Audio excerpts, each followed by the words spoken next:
This is called Walking the Black Dog, and it's about mental health issues. What does walking the black dog actually mean? The poet Horace wrote as early as Romans 65 BC that people have a black dog-like depression, that a black dog is on your back. And it was this description Winston Churchill found so apt that he adopted it for himself. Sometimes when you're waking and you feel your heart is aching or breaking, the black dog is asleep on the pillow beside you, and mental health is a subject that's really taboo. Sometimes it feels like you've got this vice on your head, that it's like it's turning like this, and you feel that you're not going to get better. This is your life. But I can honestly say it does get better. That people were too scared to talk about it. People may think you're crazy, that perhaps you should be certified. That was my fear for myself. And it wasn't until Jessica Rowe wrote that even the alarm clock was a weapon that I realised there were people out there that were just like me, that I was not alone. As I've worked out through my life, using energy healing has been my vice, to find the source of where it all started. It was when my father died and we were left so sad and broken-hearted. Our mother became emotionally disconnected and we felt we lost her as well as Dad. We were extremely sad and were not allowed to show it. And then to add to the mix, and I don't know what sort of fix, but she married a man who was violent, especially to us kids. Our family really hit the skids, and she would say he was an out angel and a home devil, and our family became very dysfunctional. We walked on eggshells most of the time, and we never knew his frame of mind. "You're not my dad," I once said to him, copped a hiding for it. You learn to keep your mouth shut rather than confront, because we learnt what was in store if we didn't, and we kept this abuse well hidden.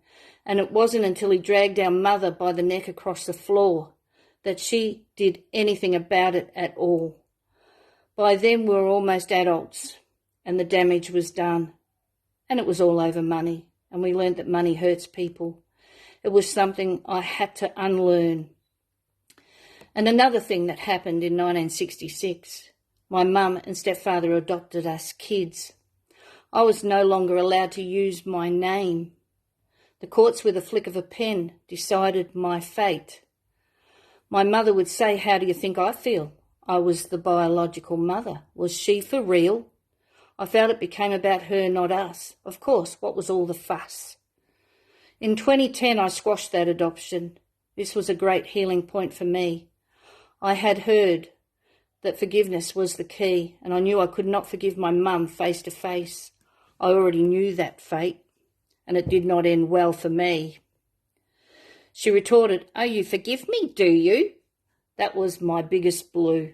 I knew then it was impossible to talk to her. It was possible she was dealing with her own demons, and this way I would not be beaten. I was driving one day and I called my mother's guides in along the way, and then I proceeded to say I forgive my mother. She had made some bad decisions in our life for which us kids suffered.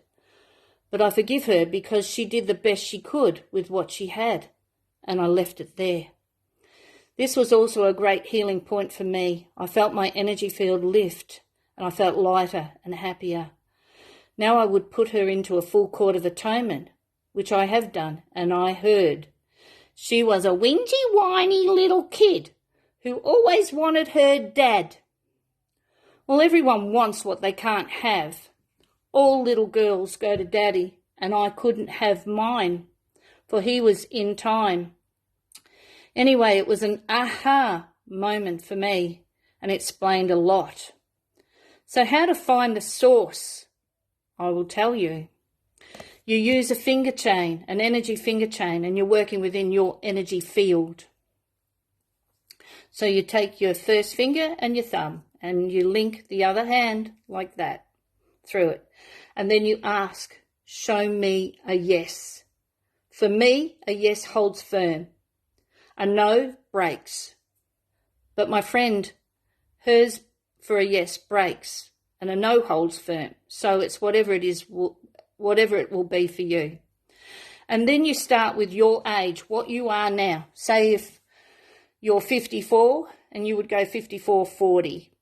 And if it stops, then you go 40-30, 30-20. Usually the main issue will be between birth and 21. Sometimes you can even say, pick a number between 1 and 21. And then you can go, what happened at that time? Well, for me, my priorities were 3-4. My dad died 5 days before my 4th birthday. My mother remarried in 1966 when I was 6 or turning 6. And in their wisdom, they adopted us kids. And I was not allowed to use my father's name again, ever. So they were my key points. And once you find that source, you can shake your energy field up.